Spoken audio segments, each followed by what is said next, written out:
Hello guys, तो आपका स्वागत है मेरे यूट्यूब चैनल पर। अब हम अपनी जो 2023 में आपका सीबीएसई का जो क्वेश्चन पेपर आया था उसके 20 एमसीक्यूज तो हम कर चुके हैं अपनी पिछली वीडियो में। और अब हम करेंगे गाइज केस स्टडी। देखिए ये दो चीज बड़ी इंपॉर्टेंट है। और देखिए एक एक एक भाई ने क्या है वो करा था, कमेंट करा था कि ये बेसिक है या नहीं। देखिए गाइज, अगर आपका मार्च में पेपर है, इसी साल आपका पेपर है, आप 10th बोर्ड के लिए बैठने वाले हो सीबीएसई के द्वारा, तो देखिए आपको बेसिक यानी बेसिक आपके कवर कैसे होंगे। बेसिक कवर इसलिए होंगे कि बेसिक कवर आपके कैसे हो पाएंगे, क्वेश्चन करने से। और मैं एमसीक्यू ही क्यों करवा रहा हूं और केस स्टडी ही क्यों करवा रहा हूं, क्योंकि इनके अंदर ही आपके मोस्ट प्रोबेबली सारे इंपॉर्टेंट चैप्टर्स कवर हो जाते हैं। जैसे ट्रिग्नोमेट्री हुआ, ट्राइंगल्स हुआ, एप्लीकेशन ऑफ ट्रिग्नोमेट्री हुआ, कोऑर्डिनेट ज्योमेट्री हुआ। तो ये वीडियोस आप जरूर देखें अगर इस साल आप पेपर में बैठने वाले और आपका पेपर अगली साल है, यानी इस बार आप 10th क्लास में अभी हुए हो, तो देखिए आप बेसिक से एक एक चैप्टर करो और एनसीईआरटी सबसे पहले कवर करो। और एडिशनल बुक की अभी जरूरत नहीं है। पहले अगर आप एनसीईआरटी को अच्छे से घोट के पी जाओगे अपने दिमाग के अंदर, तो आगे आप एडिशनल बुक्स ले सकते हो। तो सबसे पहले NCERT is the most important book, ठीक है।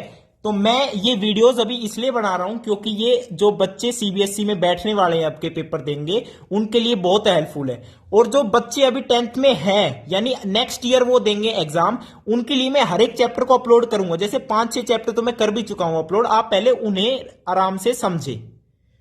तो केस स्टडी जो आज की है ना, केस स्टडी करते हैं हम, ठीक है। अपनी case study, first case study क्या कह रही है। देखिए केस स्टडी में आप जैसे इंपॉर्टेंट है, और ये केस स्टडी और एमसीक्यू एक ऐसा पार्ट होता है क्वेश्चन पेपर का जिसमें बहुत कम से कम टाइम आप लगाएं ना, इसमें लेंथ ही कुछ लिखने के लिए होता है। अब इसके अंदर आपको दे रखा है सर्कल गिवन है, और ये आपकी एक टेंजेंट गिवन है, वेरी गुड। ये सेंटर ओ है, अच्छा जी। अब सेंटर ओ से यहां पे ये ए पॉइंट दे रखा है, ये 75 सेंटीमीटर, इट मीन रेडियस आपको गिवन है 75 सेंटीमीटर। अच्छा जी, ये टेंजेंट पे ये ऐसे कर रहा है, ये आपका एंगल 30 डिग्री है, वेरी गुड। और ये गिवन है ऐसे कुछ, ये ऐसे टच है, ऐसे ये लाइन कुछ भी नहीं है, ऐसे टच है ये और ये। अच्छा जी, अब आपसे क्वेश्चन में क्या कह रहे हैं, ए बी ओ जो है 30 डिग्री है, ये ए बी ओ 30 डिग्री, ये पी है और ये आपका पॉइंट क्यू है। अब इसका फर्स्ट पार्ट देखिए क्या कह रहा है आपसे, लेंथ ऑफ ए बी बताओ, ए बी की लेंथ बताइए गाइस। अच्छा जी, अब ए बी ये है और ओ ए बी ट्राइंगल के अंदर ये एंगल 30 डिग्री है, ये 75 है, ये ए बी है। तो यहां पे जब मैं टेंजेंट 30 लिखूंगा ना गाइस, तो 75 अपॉन में ए बी आ जाएगा। और ए बी हमें फाइंड आउट करना है। और टेंजेंट 30 कितना होता है, 1/√3, और 1/√3 होता है। अब क्रॉस मल्टीप्लाई कर दो तो A B is equal to 75√3 centimetre. आप यूनिट साथ साथ लिख सकते हो, 75 सेंटीमीटर। ए बी की लेंथ आ जाएगी 75√3 सेंटीमीटर। अब सेकंड जो इसका पार्ट है, अब पूछ रहा है लेंथ ऑफ ओबी, ओबी की लेंथ पूछ रहा है गाइस। अब देखो ऑब्वियसली सेंटर से जब टेंजेंट पर आप ये लाइन ड्रॉ करते हो, यानी ये रेडियस ड्रॉ करते हो, तो ये एंगल हमेशा 90 डिग्री होता है गाइस, और ये 90 डिग्री होता है। तो ओ ए बी आपकी राइट एंगल ट्राइंगल बनेगी। और ओबी जिसके अंदर क्या है, आपकी हाइपोटेन्यूज है, तो आप पाइथागोरस लगा देना, OB square is equals to A B square plus O A square. A B की वैल्यू आपको निकाल चुके हो आप 75√3, और ओ ए की वैल्यू आपको गिवन है 75 सेंटीमीटर। ओबी की वैल्यू आप इजिली निकाल सकते हो। अब हम चलते हैं इसके सी पार्ट पर। सी पार्ट में क्या कह रहे हैं, लेंथ ऑफ एपी, ये जो एपी है, एपी इसकी आपसे क्या पूछ रहा है, लेंथ पूछ रहा है गाइस, वेरी गुड। अब एपी की लेंथ आप कैसे बता पाएंगे, देखिए एपी की लेंथ आप कैसे बताएंगे गाइस, देखो एक मिनट गाइस। देखिए गाइस यहां पर क्या है, जो मैंने आपको बताया O B square is equal to A B square plus O A square. तो देखिए पाइथागोरस से तो आप बिल्कुल इसे सोल्व कर सकते हो, लेकिन अगर यहां पे ट्रिग्नोमेट्री यानी टेंजेंट का यूज हो रहा है, तो आप ओबी को पहले ही फाइंड आउट कर लीजिए, क्योंकि ओबी को बिना फाइंड आउट करे यहां पे हम एपी की लेंथ और जो आपकी पी क्यू की लेंथ है वो बता नहीं सकते। तो मैं क्या करता हूं गाइस, देखिए ओबी और ओ ए, और ये एंगल 30, तो मैं क्या लिखता हूं, पहले बी पार्ट पर ही देखते हैं कि साइन 30 आपका कितना है, P बाय एच, तो 75 अपॉन में ओबी, ठीक है गाइस। अब साइन 30 होता है आपका 1/2, तो यहां से ओबी की वैल्यू क्या आ जाएगी, 150 सेंटीमीटर। अब इससे भी सोल्व करके देखना, आपकी जो ओबी की वैल्यू आएगी वो 150 सेंटीमीटर ही आएगी, ठीक है। लेकिन ये उससे भी आसान हो गया। अब गाइस देखिए ओबी की वैल्यू आपकी कितनी आ गई 150 सेंटीमीटर। अच्छा, अब जो आपकी यहां पे OQ है ना, अब मैं सी पार्ट पर आ चुका हूं। OQ की लेंथ भी कितनी है 75 सेंटीमीटर। अब आप कहोगे ये कैसे हुआ, क्योंकि OQ भी क्या है, रेडियस है ऑफ सर्कल, और रेडियस ऑफ सर्कल दे रखी 75 सेंटीमीटर। और यहां पे आपको क्वेश्चन में जब आप केस स्टडी पढ़ोगे वहां पे एक चीज और गिवन है कि PQ हमारी पैरेलल है OA के साथ। तो कई बार केस स्टडी पढ़ना भी बहुत जरूरी हो जाता है। हम सोचते हैं ना डायरेक्ट हम क्वेश्चन पर चलते हैं, तो उससे भी गड़बड़ हो सकती है। तो PQ पैरेलल OA आपको गिवन है। अब हमें फाइंड आउट क्या करना है, AP की लेंथ फाइंड आउट करनी है। AP, अब गाइस देखिए ये दोनों लाइन पैरेलल है, और ये एंगल 90 तो ये भी 90, ये एंगल 30, ये एंगल 60 तो ये भी 60। तो ऑब्वियसली ट्राइंगल आपकी कौन कौन सी, BPQ और BAO सिमिलर है। अब ये सिमिलर है तो गाइस देखिए भाई ये मिड पॉइंट हो गया ना। BQ की वैल्यू कितनी है भाई, OB कंप्लीट है आपका 150 सेंटीमीटर, और OQ आपका कितना है 75। तो BQ भी कितना बचेगा 75, यानी इनका रेशियो कितना आ रहा है 1:1 आ रहा है। BQ divided by OQ is 1:1। तो ऑब्वियसली बाय सिमिलैरिटी AP और BP भी क्या होंगे, बराबर होंगे। और AB की वैल्यू हम निकाल सकते हैं 75√3 निकाल चुके हैं। तो AP की वैल्यू क्या हो जाएगी 75√3 डिवाइडेड बाई 2। तो AP की वैल्यू आ जाएगी 75√3 डिवाइडेड बाई 2। अब जो C पार्ट का आपका सेकंड पार्ट है ना, और वाली कंडीशन, उसमें क्या पूछ रहा है, लेंथ ऑफ PQ की लेंथ पूछ रहा है गाइस, P और Q की लेंथ। अब सिमिलैरिटी से देखिए भाई PQ की लेंथ देखिए, मैंने आपसे क्या कहा कि ट्राइंगल आपकी BPQ is similar to triangle BAO, ठीक है। अब सिमिलैरिटी से हम साइड्स को प्रोपोर्शन में लिख देंगे कि PB by AB is equals to PQ by AO is equals to BQ by BO। अब देखिए हमें फाइंड आउट करना है PQ की लेंथ, तो इसकी तो नीड होगी। तो देखिए PQ तो हमें फाइंड आउट करना है अपॉन में AO की वैल्यू क्या है, AO की वैल्यू आपकी क्या है 75 सेंटीमीटर, यानी ये आपकी रेडियस है। वेरी गुड, अच्छा जी। और यहां पे BP बाय AB, और BP आपका क्या है, AB का हाफ ही है एक्चुअली। BP बराबर AP है, AP को BP भी बोल सकते हो यहां पे आप।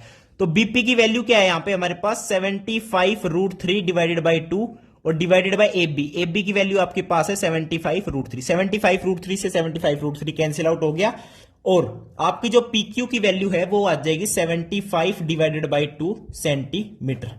तो ये जो आपकी केस स्टडी थी ये बहुत ही इंपॉर्टेंट थी, और ये ट्रिकी थी। तो इसके अंदर आपको ये बात जरूर यूज करनी कि रेडियस, ये भी रेडियस है, ये भी रेडियस है, और ये लाइन पैरेलल गिवन है, तो सिमिलैरिटी का यूज करके आप इसे यूज कर सकते हो। अब मैं चलता हूं आपकी सेकंड केस स्टडी पर। आज की सेकंड केस स्टडी देखिए क्या कह रही है।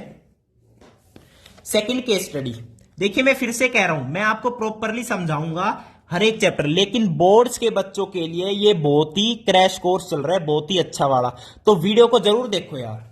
अब सेकंड केस स्टडी में क्या कह रहा है, डिजाइन कर रहा है school year book. Teacher ask the student that length and width of a particular photo is increased by X units each to double the area of the photo. अच्छा भाई एक फोटो है मान लो कोई भी, ठीक है। अब उसमें कह रहा है कि इनिशियली तो लेंथ उसकी 18 सेंटीमीटर है लॉन्ग, और 12 सेंटीमीटर वाइड है, यानी 12 सेंटीमीटर उसकी विड्थ है। अच्छा इनिशियल है, और कह क्या रहा है, while designing the school year book a teacher asked the student that the length and width of a particular photo is increased by X units, यानी 18 प्लस X, ये तो होगी लेंथ, और विड्थ यानी ब्रेड्थ को तो 12 प्लस X। अच्छा जी, कह रहा है ये X यूनिट से इंक्रीज करो each to double the area of the photo. Area of the photo, भाई एरिया ऑफ द फोटो क्या होता है हमारे पास, लेंथ इंटू ब्रेड्थ। रेक्टेंगल का एरिया क्या होता है, लेंथ इंटू में ब्रेड्थ।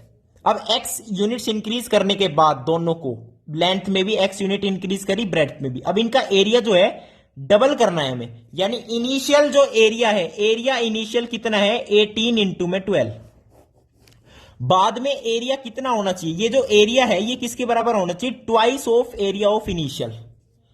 तो लेंथ इंटू ब्रेड्थ करोगे पहले तो 18 प्लस एक्स इज इंटू में 12 plus x is equals to में ट्वाइस ऑफ इनिशियल। इनिशियल कितना है 18 इंटू में 12।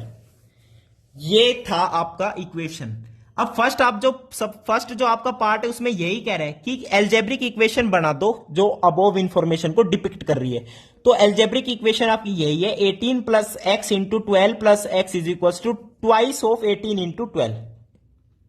अब इसका सेकंड पार्ट क्या कह रहा है कि right the corresponding quadratic equation in standard form. अच्छा, अब आपको पता है एक्स आ गया, एक्स मिलके एक्स स्क्वायर बना देता है, ठीक है। अब ये क्वाड्रेटिक इक्वेशन तो बननी है, तो कह रहा है उसे स्टैंडर्ड फॉर्म में लाके क्वाड्रेटिक इक्वेशन बना लीजिए आप। तो मैं क्या करता हूं, सेकंड पार्ट में इनको मल्टीप्लाई करता हूं, 18 इंटू 12, इसको एज इट इज रहने देते हैं क्योंकि इधर भी 18 इंटू 12 है। 18 into x plus 18x plus 12x plus में x square is equal to twice of 18 into में 12। अब एक्स स्क्वायर इधर रहने दीजिए, x square 18x plus 12x कितना हो गया आपका 30x। अब 18 इंटू 12 और इधर ट्वाइस है तो 18 इंटू 12 कॉमन ले लीजिए और 2 माइनस 1 हो जाएगा और इस साइड रखो इसे माइनस रहेगा तो माइनस 18 इंटू में 12 इज इक्वल टू 0। अब 18 इंटू 12 आप कर लीजिएगा, ये आपका बताओ कितना आता है, 2 अट्ठे 16, 2 एकम 2 3, 8 और 1 6, 216। तो आपकी स्टैंडर्ड बन जाएगी x square plus 30x minus 216 is equal to 0। ये आपकी standard form of quadratic equation यहां पे बन चुकी है। यही आपका सेकंड पार्ट था। अब मैं चलता हूं थर्ड पार्ट पे। थर्ड पार्ट में क्या कह रहा है कि what should be the new dimensions of the enlarge photo. अब कह रहा है नई डायमेंशंस बताओ। भाई हमने कहा था ना एक्स एक्स इंक्रीज कर दी तो नई डायमेंशन में लेंथ तो होगी 18 प्लस एक्स, ब्रेड्थ क्या होगी 12 प्लस एक्स, लेकिन वो वैल्यू पूछ रहा है एक्स की फॉर्म में नहीं, एक्स की वैल्यू निकालने के बाद यहां पे पुट करके आंसर बताइए। अब क्वाड्रेटिक इक्वेशन तो बना ली हमने, अब इसे सोल्व कर देते हैं। क्वाड्रेटिक इक्वेशन के रूट्स आते हैं, रूट्स देखते हैं यहां पे एक्स की वैल्यू क्या क्या आती है हमारे पास। एक्स की वैल्यू क्या क्या आती है देखिए, एक्स की वैल्यू देखिए क्या आती है, -30 plus minus root under B square यानी 900 माइनस 4 इंटू में, तो यहां पे बी स्क्वायर माइनस 4ac, ए की वैल्यू 1 है और सी की वैल्यू माइनस 216 है तो इधर आ जाएगा ये। अब डिवाइडेड बाई 2a। अब देखिए 900 प्लस 4 इंटू 216, अब 216 इंटू 4 करके देखोगे ना आप तो अब आपके पास क्या बनेगा 4 6 24, 4 एकम 4 6 4 दूनी 864 प्लस 900 तो ये बनेगा 4 6 9 8 17 1764 और 1764 आपका किसी का स्क्वायर बनता है, आप ये चेक करिए 1764 आपका स्क्वायर बनता है किसी का। अभी चेक कर लेते हैं हम, अभी चेक करते हैं 48 का यही बनता है, 48 का स्क्वायर करना है मान लीजिए तो 64 8 चौको 32 38 32 9 4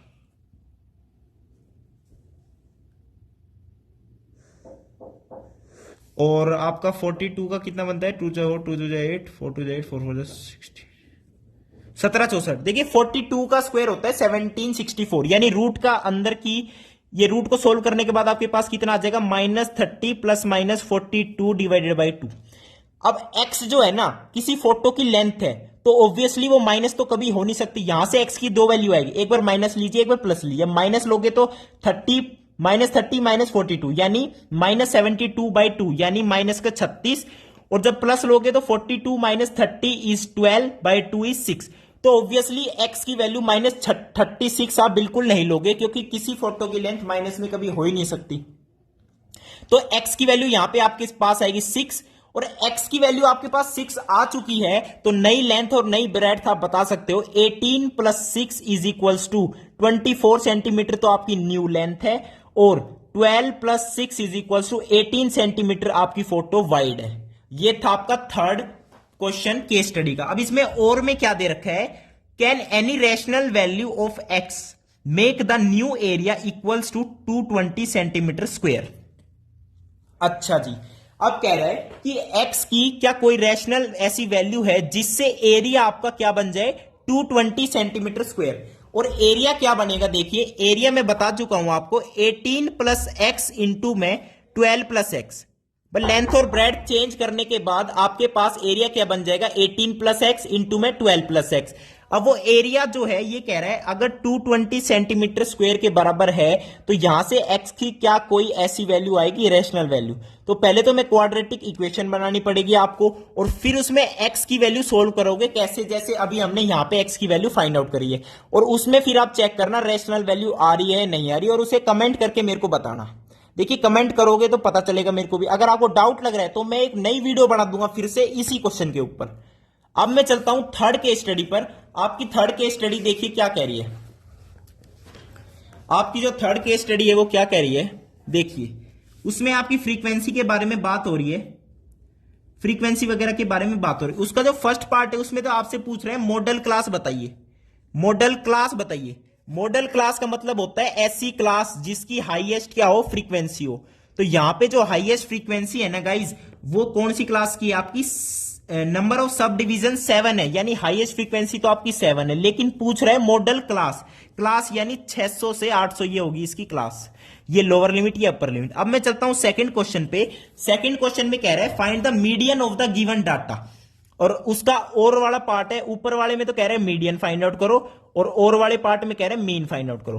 तो मैं क्या करता हूं, मीन बता देता हूं आपको सबसे पहले। मीन का फॉर्मूला आपका होता है summation of F I x I divided by summation of F I. अब ये एक्स आई क्या है, जैसे लोअर लिमिट 600 है, अपर लिमिट 800 है, तो यहां पे एक्स आई की वैल्यू जब हम फाइंड आउट करेंगे वो क्या होती है 800 प्लस 600 डिवाइडेड बाई 2। तो 800 प्लस 600 हो गए 1400 बटे 2 यानी 700। तो यहां पे एक्स आई की वैल्यू 700 आ गई। ऐसे हर एक क्लास के लिए आप एक्स आई की वैल्यू निकालोगे, उसके सामने उसकी फ्रीक्वेंसी गिवन होगी, तो एफ आई एक्स आई करना, फिर उनका सम करना और divided by sum of total frequencies करना। तो ऐसे करके आपकी मीन आ जाएगी। और मीडियन क्लास, मीडियन कैसे बताओगे, आपको फॉर्मूला मैंने बता रखा है, mode is equals to 3 median minus 2 mean, ये आपको फॉर्मूला पता ही है। और मोड आपको पता ही है हाईएस्ट फ्रीक्वेंसी, मोड मतलब हाईएस्ट फ्रीक्वेंसी जो 7 गिवन है। और मीन में अभी बता चुका हूं summation of F I x I divided by summation F I. तो मीडियन यहां से फाइंड आउट कर सकते हो, यानी जो सेकंड पार्ट है उसमें आप मीन निकाल लो चाहे या मीडियन निकाल लो, ठीक है। तो मीन तो निकाल ही लेना यार, मीन ही निकाल लेना, summation F I x I divided by summation F I. ये बड़ा इजी ट्रिक मैंने आपको बता दी है। अब इसका थर्ड पार्ट देखिए क्या कह रहा है, if sub division having at least 1000 mm की रेनफॉल अगर एटलीस्ट हो रही है, तो वो लास्ट में पूछ रहे हैं अगर 1000 mm की रेनफॉल है ना तो वो गुड कह रहा है कि बहुत अच्छी बात है ये। तो कह रहे हैं देन हाउ मेनी सब डिविजन्स हैड गुड रेनफॉल, यानी फ्रीक्वेंसी हमें यहां पे देखनी पड़ेगी कि 1000 से ऊपर वाली में फ्रीक्वेंसी कितने हैं। अब जैसे टेबल में आपको गिवन है 1000 से 1200 के बीच है नंबर ऑफ सब डिवीजन 2, और 1200 से 1400 पे है 3, 1400 से 1600 के बीच में है 1, और 1600 से 1800 के बीच में भी है 1। अब कह रहे हैं 1000 से ऊपर वाली रेनफॉल जो है गुड है, तो 1000 से ऊपर वाली सारी है। अब कितनी सब डिवीजन है, 2 प्लस 3 प्लस 1 प्लस 1, 3 2 5 6 7। तो total number of subdivision कितनी होगी 7। There are 7 subdivision which are having good rainfall. तो वीडियो देखने के लिए बहुत बहुत धन्यवाद, थैंक यू, नमस्कार।